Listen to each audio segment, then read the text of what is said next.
প্রিয় ছাত্রছাত্রী বন্ধুরা, এইমাত্র বায়োলজি পরীক্ষা শেষ হয়েছে। যারা উচ্চ মাধ্যমিক 2025-এ পরীক্ষা দিচ্ছ, তাদের বায়োলজি সাবজেক্টের আজকে সায়েন্সের পরীক্ষা ছিল, এইমাত্র শেষ হয়েছে। সেই প্রশ্নের কিছু এমসিকিউ এবং এসিকিউ প্রশ্নের নির্ভুল সমাধান দেওয়ার চেষ্টা করলাম। তোমরা ভিডিওটা শেষ অবধি দেখতে থাকো এবং ভিডিওটা ভালো লাগলে অবশ্যই লাইক, কমেন্ট, শেয়ার করে দিবে। আর চ্যানেলে নতুন হয়ে থাকলে চ্যানেলটিকে সাবস্ক্রাইব করে রাখবে। চলো ভিডিও শুরু করছি। অযৌন জনন সম্পাদনকারী গঠন সাধারণত পরিলক্ষিত হয়, সেটা হবে অপশান ডি। এটা যে করেছে এটা ভুল হবে, অপশান ডি হবে। অপশান ডি গেলিউল। তারপরে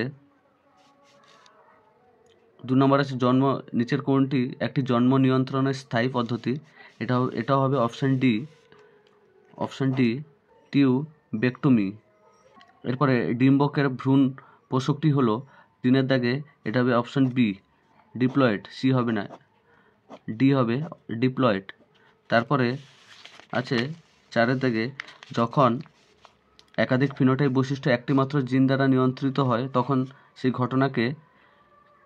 ঘটনাকে কি বলে? অপশান সি প্লিওট্রপি হবে। 5-এর দাগে হবে নিচের কোন তত্ত্বটি সঠিক নয়? এটা হবে মেন্ডেলের এক সংখ্যক জননে F2 জনুতে ফিনোটাইপ অনুপাত 1:2:1। অপশান সি, অপশান সি হবে। তারপর আছে হেনলির লুপ কখন গঠিত হয়? হেনলির লুপ কখন গঠিত হয়?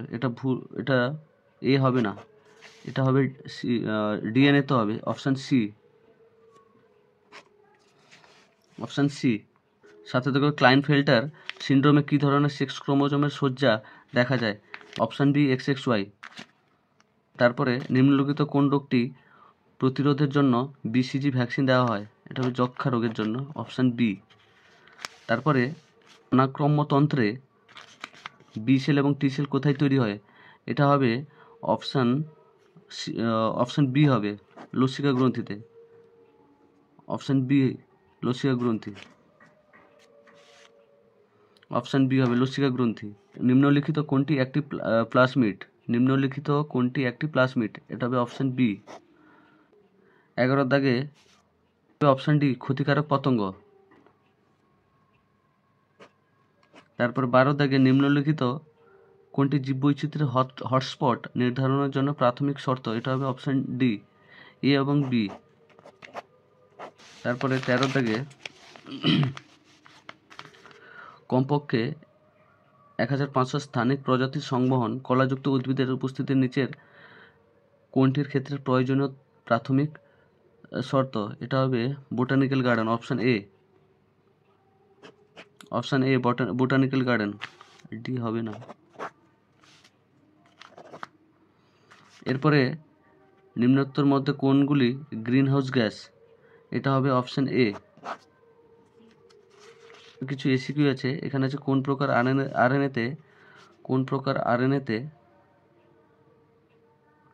NODOC দেখা যায়? এটা হবে ভাইরাসের আরএনএতে। এরপরে একটি মিথজীবী নাইট্রোজেন সংবর্ধনকারী সায়ানোব্যাকটেরিয়ার নাম হচ্ছে অ্যানাবিনা। তারপরে আছে LSD কোন প্রকারের ড্রাগ? এটা হবে গিয়ে সাইকিডেলিক বা হ্যালুসিনোজেনিক ড্রাগ, যার দ্বারা মানুষের চেতনা, অনুভূতি, উপলব্ধি প্রভাবিত বা পরিবর্তন হয়।